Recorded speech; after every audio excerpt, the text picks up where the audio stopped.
Bonjour tout le monde.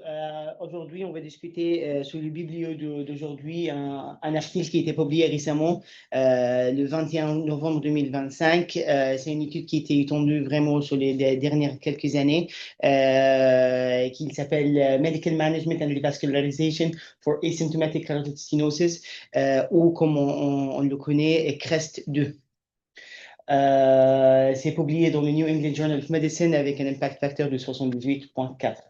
Euh, Juste pour commencer, comme petit background, les endartérectomies carotidiens plus le traitement médical optimal est une prise en charge établie de la sténose carotidien asymptomatique. Ça fait beaucoup d'années qui était vraiment comme ça. Environ 15% des accidents vasculaires cérébro-ischémiques sont causés par un sténose carotidien ipsilatéral, ou on peut dire c'est un sténose significative à plus que 50% à 99%, ou par une occlusion, mais il n'y a pas de prise en charge chirurgicale par rapport à cette occlusion-là. Et donc, on commence avec les recommandations générales sur l'ISVS, sur l'européen et le SVS. Ils disent que les patients asymptomatiques, il faut avoir un traitement médical optimal, en tout cas avec l'arrêt du tabac et l'activité physique et diminuer les poids.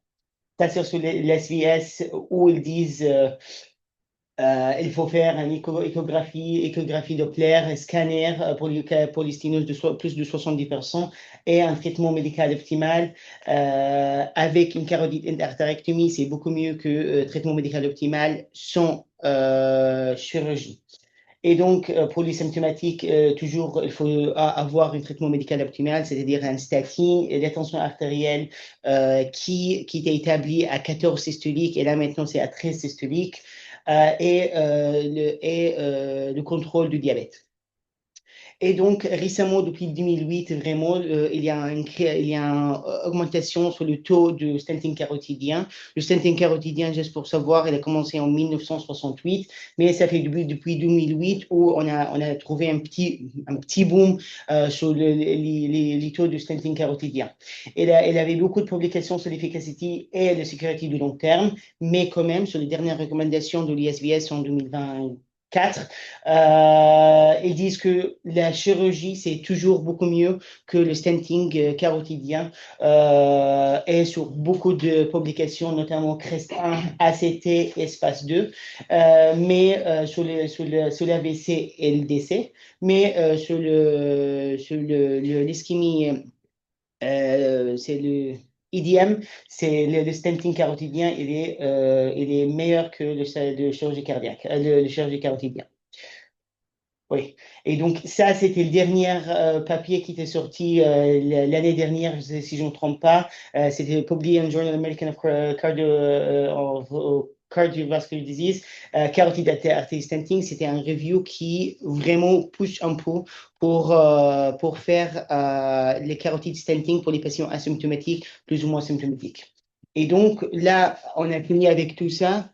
Et donc, là, maintenant, on est sur CREST-2 et l'objectif de CREST-2, c'est voir si l'ajout d'une revascularisation à une prise en charge médicale intensive apporte un bénéfice supérieur à celui de prise en charge médicale intensive seule. Donc, sur les sténoses asymptomatiques, et je répète, c'est que les sténoses asymptomatiques. Et donc, pour avoir les réponses de cet objectif-là ou cette question-là, les auteurs ils ont fait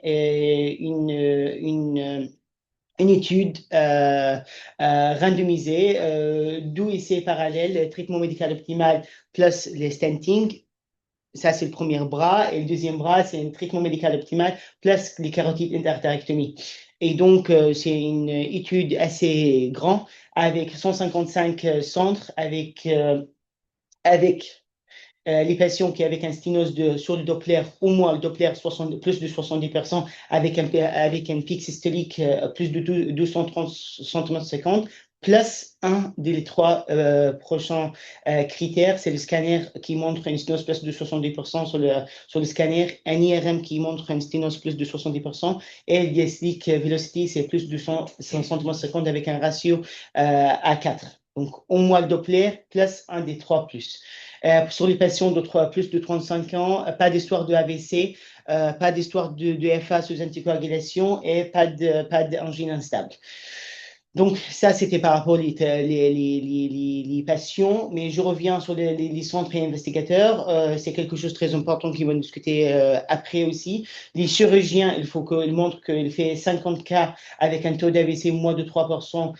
Et plus ou moins les chirurgiens, plus de 80% qui sont donnés leur data sont acceptés. Sur les interventionnels pour les carotides stenting, c'était un peu plus contrôlé avec 100 cas de carotide stenting, notamment 25 sur l'année dernière, et moins de 50% des chirurgiens ou interventionnistes, ils sont acceptés sur cette étude. Pardon.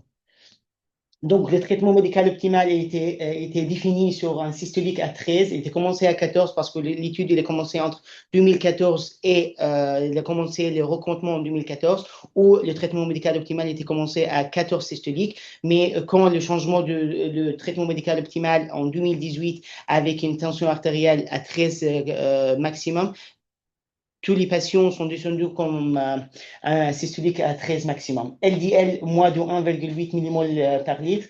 Contrôle diabète, contrôle tabac et contrôle obésité.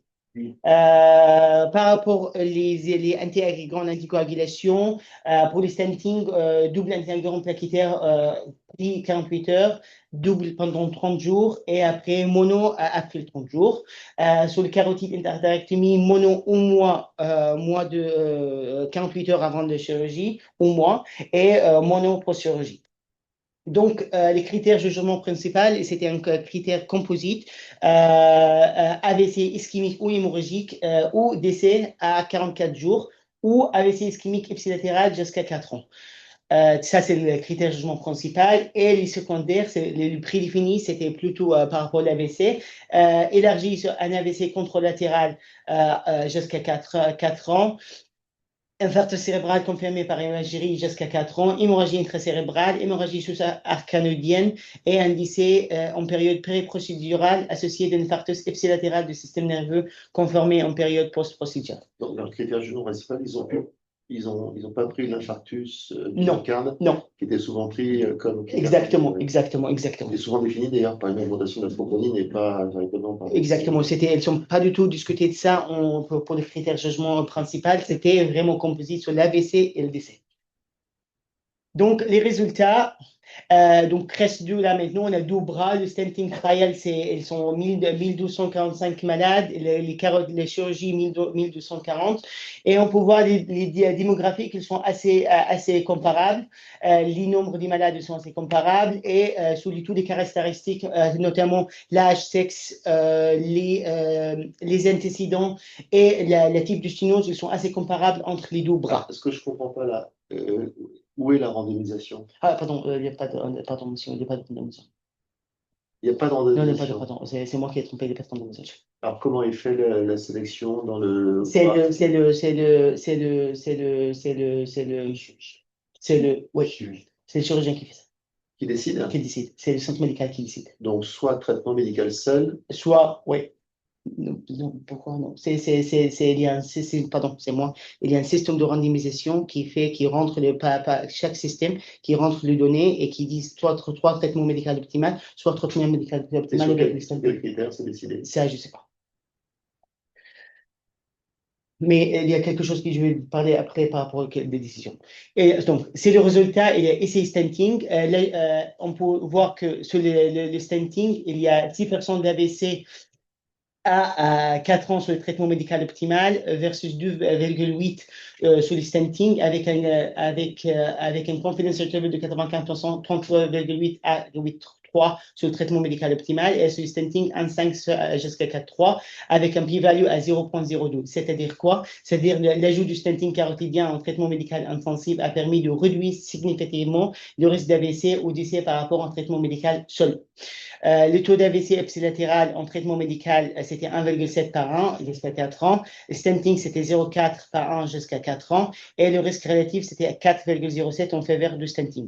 C'est-à-dire le stenting, on ajoutera le stenting sur le traitement médical optimal, ajouter un bénéfice sur l'autre, sur le traitement médical seul. Je peux revenir sur le précédent? Oui. Les groupes sont à peu près comparables en termes de, Oui. de critères Tout. Ils ne sont pas mis de p-value ici, mais c'est écrit sur le résultat, c'était tout comparable entre les deux. Regardez, l'âge, par exemple, il est Oui. L'âge, le race, les tensions artérielles, c'était assez tout comparable. y compris sur les caractéristiques de la lésion. Oui et non. Oui et non, parce que c'est le stenting, c'est quelque chose, je vais discuter ça après, sur les stenting du carotide stenting, c'est quelque chose assez très pour rentrer dans le groupe stenting, il faut avoir une anatomie tout à fait nickel, c'est-à-dire il n'y a pas de lésion qui est à plus de 2 cm, il n'y a pas de lésion, il n'y a pas de tortuosité sur l'artère fémorale, il y a un cross aortique qui est tout à fait nickel, donc c'est tout anatomiquement parfait pour rentrer dans le groupe stenting. Et sur l'existence d'un thrombus sur la plaque, etc., est-ce que c'était un critère Non, d'exclusion? non, pas du tout. Non. Non. Et sur les endarterectomies, on voit que sur les TMO, on a un pourcentage de 5,3 versus sur les carotides endarterectomies 3,7 sur les 4 ans avec un p-value à 0,25. C'est-à-dire quoi? Et on avait 3 AVC pour périopératoire sur le groupe traitement médical optimal sur le premier mois et sur le carotide 9 AVC sur le premier 44 jours.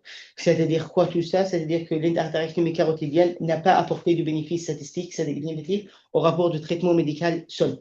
Avec un taux d'AVC, avec un taux AVC ipsilatéral en post-procédural en traitement médical, c'est 1,3 par an jusqu'à 4 ans, et sur l'indirectorectomie, 0,5 par an jusqu'à 4 ans. Les risques relatifs étaient en faveur de la chirurgie, mais les résultats globaux de l'essai n'étaient pas statistiquement significatifs, et je vais discuter ça sur les statistiques, sur les limitations après. Donc, sur les discussions, on a en général un faible taux d'AVC majeur sur les deux bras, le stenting et la chirurgie, avec maximum de 5,3 pendant 4 ans. Donc, ça, c'est quelque chose de bien. C'est-à-dire que les traitements médicaux optimaux, plus la chirurgie ou le stenting, apportent un bénéfice à la fin de cette étude et qu'elle apporte un bénéfice pour les patients. Les taux d'AVC et d'ADC à 4 ans, c'était 6% sur le traitement médical seul, leur 2,8 lorsque le stenting qui ont été ajoutés, avec un de différence absolue de 3,2 en faveur de la stenting qui était significative. Et le taux d'AVC et d'ADC à 4 ans était 5,3 sous traitement médical seul et 3,7 avec la chirurgie, avec une différence à 1,6 qui était en faveur, qui était pas en faveur, qui était en faveur de la carotide interne, mais il n'était pas significatif.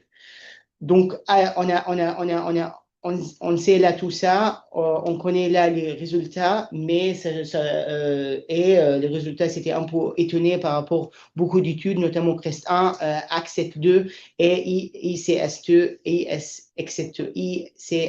ICST2 qui disent les carotides, la chirurgie elle est meilleure que les carotides stenting par rapport à beaucoup de choses, notamment l'AVC et LDC.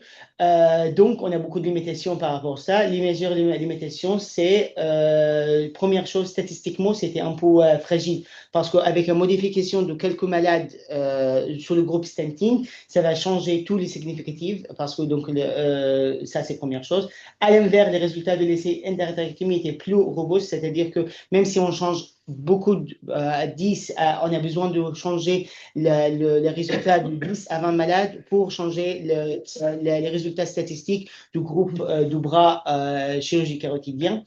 Les accidents, ça c'est quelque chose que j'ai trouvé. Donc il y a beaucoup de monde qui sont discutés ça, notamment un des co-auteurs de cette étude.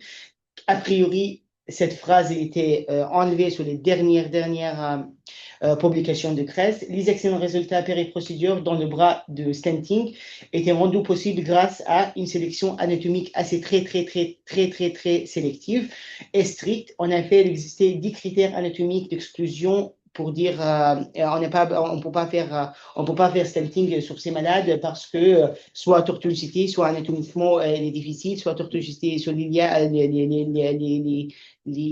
accès ou les carotides ou un problème avec le cross aortique. Et donc, ils sont exclus du bras stenting. Et l'expérience de radiologie interventionnelle et le neurologue, parce qu'ils ne sont pas pris quelqu'un qui a fait 5-6 stenting sur sa carrière, qui fait des stenting dans cette étude. Pour conclure, take home message, c'était quoi? Cette étude, première chose, c'est quelque chose qui est très important qu'il faut savoir, que cette étude ne compare pas les statins carotidiens et chirurgie. Donc ça, c'était pas comparaison les deux. Ça, c'est première chose. Deuxième chose, la prise en charge médicale de tous les patients atteints de maladies carotidiennes doit être optimisée. Donc ça, techniquement, il faut avoir ça. Et le procédure de carotid artery stenting réalisé par des interventionnistes chirurgiens hautement qualifiés et expérimentés chez les patients qui vraiment très bien sélectés. Et les stenting et la chirurgie continuent de jouer un rôle important chez des patients correctement sélectionnés présentant une maladie carotidienne asymptomatique. Et il y a une petite photo que j'ai trouvée là. On voit que les carotides, ils ne sont pas exclus aux zéro malades parce que tout le monde, ils sont techniquement susceptibles pour un chirurgie carotidien. Avec une stroke AVC, taux d'AVC sur les malades, sur les chirurgiens de moins de 3%, même si 3% c'est quelque chose qui est connu partout, même sur l'HAS si je ne me trompe pas. Le medical management, c'est vraiment unréalistique parce que si vous voyez sur l'étude, les traitements médicaux optimaux, c'est assez très strict avec un vraiment tension artérielle, les dyslipidémies, les diabètes. Et en plus, il y a des suivis assez très réguliers, téléphoniques et visites physiques. Et en plus, à la fin, les traitements, c'était tout gratuit. C'est-à-dire que comme il y avait des grants par rapport à cette étude, et donc les labos et les grants sont donnés l'argent pas donner l'argent pour avoir les traitements médicaux pour les patients. Donc, c'est-à-dire, c'est vraiment pas réalistique chez nous parce que c'est pas comme ça. Et en plus, le stenting, ils sont sur tous les malades, sauf les malades qui sont vraiment en bon état général. Et ils sont bénéficiés qu'avec les meilleurs chirurgiens slash interventionnistes. Je dis chirurgiens parce que nous, on est chirurgiens, mais 80% de les interventionnistes qui ont fait le stenting, c'était neuroradiologie ou la radiologie interventionnelle, c'était pas des chirurgiens. Merci. Et donc, tu veux dire qu'ils font mieux le stenting que nous? Non, pas du tout. Moi, je ne peux pas dire ça. Pour moi, à la fin, il faut toujours avoir une discussion multidisciplinaire pour avoir les meilleures solutions pour chaque malade. Pour le moment, l'interthérapeute carotidien, c'est le meilleur parce que c'est quelque chose qui est établi. Ça ajoute sur l'évidence ou les littératures qui en a pour le maintenant, mais on ne peut pas changer notre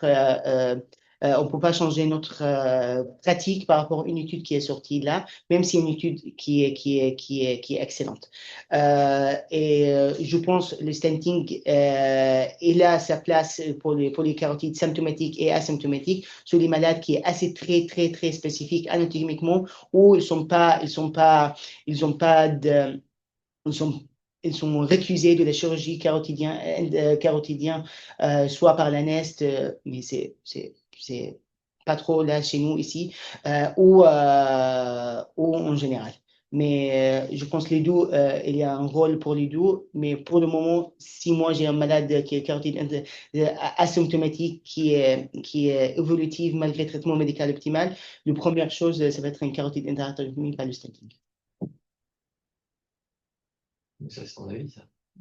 Oui, mais après, c'est vrai que l'étude, elle non plus tranchée. Enfin, tu vois, 0,4, 0,5.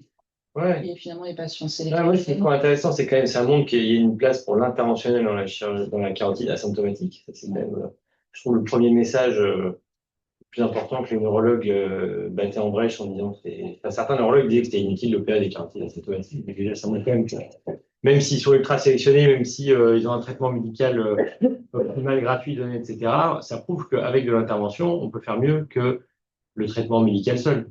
Enfin, c'est déjà pas mal, je trouve. Et ensuite, après, moi, c'est un truc que j'aurais discuté avec vous, c'est la question de la comparaison entre les techniques, parce que si on réfléchit au principe un principe qui s'appelle la transitivité, je ne sais pas si ça s'applique en statistique, mais de dire que A est supérieur à B, et si par exemple A est supérieur à B et que B est supérieur à C, ça veut dire que A est supérieur à C. Vous voyez ce que je veux dire? C'est-à-dire qu'ils disent en gros que le mieux c'est carotide plus stent plus traitement médical par rapport à traitement médical seul, et ensuite les deux sont équivalents. Ça veut dire que globalement, indirectement, ça donne le message que le stenting est supérieur à la chirurgie. Oui, c'est un principe qui indirectement. s'appelle la transitivité, où là, peut-être pas facilement, mais il faut le poser, mais en soi, si un traitement est supérieur à un autre, qui lui-même est égal ou supérieur à un autre, on peut les classer entre eux. Alors après, peut-être que statistiquement, c'est pas très logique, mais malgré tout, Je pense pas qu'on puisse dire ça, parce que c'est la question. pas le design du Ça marche. Ça, c'est assez juste. Oui, mais la tranquillité, c'est ça, hein. A supérieur à B, B supérieur à C, A et supérieur à C. Donc, on est sur des intervalles, pas sur une valeur stricte, du coup. Ça fait, par Pas exemple, sur là, les je peux intervalles. prendre les. Ouais, Sur des valeurs, si, sur des valeurs, la Sur des valeurs. tranquillité, c'est sur des Mais valeurs. parce que sinon, en fait, quand ils comparent, ils font chevaucher comme ça les Oui, traits, je suis d'accord. on voit qu'il y a des différences. Donc, Non, mais c'est pour ça que je valeurs pose la question. on peut pas- Est-ce que c'est le cas? Maintenant, moi, je trouve que je ne serais pas aussi radical que toi disant que la chirurgie, c'est le meilleur traitement. C'est prouvé sur des études qui ont 40 ans, mais quand même récent, quoi. Mais après, moi, je trouve ce qui est génial, c'est de te dire qu'il y a une place pour l'intervention dans la carotide asymptomatique, ce que plein de gens dénigraient. Dans le papier, ils discutent de l'absence de randomisation. Et c'est randomisé, hein. Hmm. C'est randomisé. Assez Ah randomisé. oui, c'est randomisé, Chris. Oui, C'est un essai randomisé. D'ailleurs, ce serait étonnant que les populations soient si comparables. Bah oui, Sans randomisation, ce serait sur 1250 patients. On peut parler de randomisation si les patients sont sélectionnés pour aller dans la CRES 2, c'est randomisé, hein. Si vous allez sur clinicaltrials.gov, c'est Ah, randomisé. mais ça, c'est la base. Ça se passe dans le Windows. Enfin, après, on Non, peut mais c'est avoir ça randomisé. avec des designs particuliers. Hein. Ils sont pas en aveugle parce que les gens sont au courant, mais il faut. Mais je pense qu'il y a une sélection par rapport à la. Alors, regardons méthode. On va tout de suite. Non, méthode, tu vas sur l'abstract, on va tout de suite le savoir. Parce qu'en fait, Oui, je peux pas. Alors, eh ben, ça semble randomisé, oui. Non. En fait, c'est deux études parallèles, tu vois, qui sont Ouais. en même temps, mais c'est deux études parallèles. Ouais. Vraiment, quand tu regardes même. C'est pas clair, là. Ouais. De route, on a 7 dans les standing Est-ce que tu peux aller dans la partie méthode? Parce que là, ils Et après, disent. sur Parce que, le 0,4. Alors, ça, c'est quand même le point basique, là. Ça, en termes de méthodologie, c'est important. Alors, ça peut être non randomisé et avec une bonne méthodologie, hein, mais il faut voir la savoir. différence, comme il le disait. Il y a pas beaucoup de 35, choses. 22 000. Pour montrer que le résultat peut changer. Oui, patient eligibility and trial assignment were established by the trial site, guided by difference in eligibility criteria specific to carotid artery stenting or carotid endarterectomy. Patient underwent reservation by means of flow-based. En fait, ce que je comprends pas, c'est le flowchart, c'est-à-dire que les patients donc, qui sont détectés avec une sténose asymptomatique, et ensuite comment ils sont répartis dans les deux études. Ça, j'ai pas trouvé. Et il n'y a pas de flowchart. Ça, c'est pour ça que c'est pas clair. Après, il y a une randomisation dans chaque groupe, il y a une randomisation. Donc, apparemment. Et Mais comment ils choisissent L'anatomie, c'est Comment tu fais le choix? c'était un groupe stenting, mais sinon. parce que j'ai ouvert les appendix, mais pour l'appendix, j'ai vu aussi les critères anatomiques, mais j'ai pas trouvé le flowchart. Ou peut-être selon si c'était le chirurgien qui mettait ou le neuro-radio, parce qu'il fallait que ça soit quand même qui était. Parce qu'il y avait des centres qui sélectionnaient. Enfin, il y avait des critères drastiques de sélection de sang, donc forcément. Non, je pense qu'effectivement, le message je pense qu'on ne peut pas comparer les deux techniques, mais par contre, le message en faveur du stenting, il est très fort. Hein. Pas de l'intervention, quoi. Ouais. Du fait de traiter des carotides. Ok, bon, je pense qu'on n'a pas fini d'en discuter. On voit qu'il y a des études sur les carotides qui ont date de 30 ou 40 ans et qu'on discute toujours. Ouais, Là, ça fait partie des gros essais. Là. C'est impressionnant quand même. Il y a presque 2500 patients en total, quoi. C'est colossal. Pourquoi ils ne font pas la comparaison directe? Pourquoi ils ont encore voulu comparer par rapport au traitement médical optimal et pas faire d'emblée la comparaison finalement qu'on veut entre C'est une très bonne question. Je pense que ça aurait peut-être nécessité beaucoup plus d'inclusion, non? de patients. Peut-être. Après, on C'est avait une fait deux fois.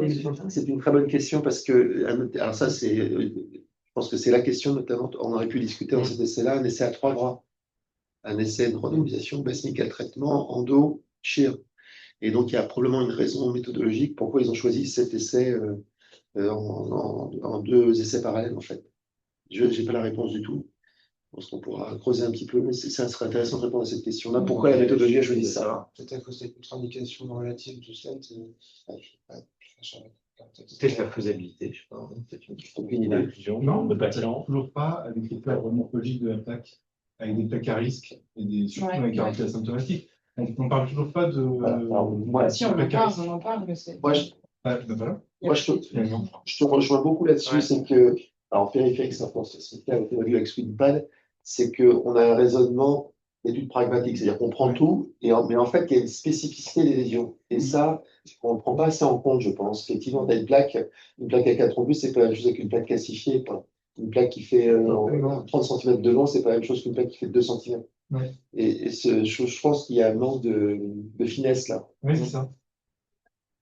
Je comprends que les neurologues que vous avez donné un traitement médical optimal seul, pour certaines plaques, je trouve ça entendable.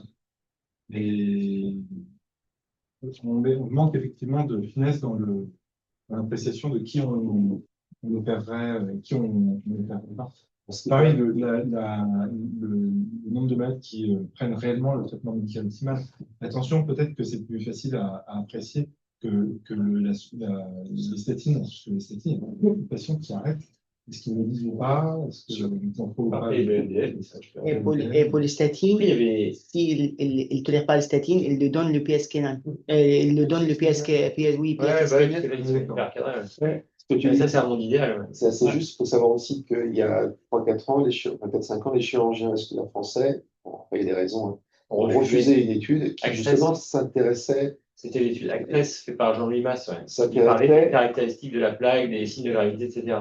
Et qui aurait pu justement confirmer l'intérêt d'opérer des carotides asymptomatiques. Et les chirurgiens français vasculaires en refusaient. J'espère qu'ils nous écoutent. Je ça ridicule. Mais c'est Tout ça par peur de perdre un bras d'activité. Bon, après, il y a des questions de présentation, mais c'est vrai que Parce que la présentation n'était pas. Excusez-moi. cette étude répondait à cette question-là, elle était tout à fait sensée. En fait. Ah ouais. Tout à fait sensée, ouais. Les critères incluants étaient parfaits. Bon, eh ben, je pense qu'on n'a pas fini d'en discuter. Merci beaucoup.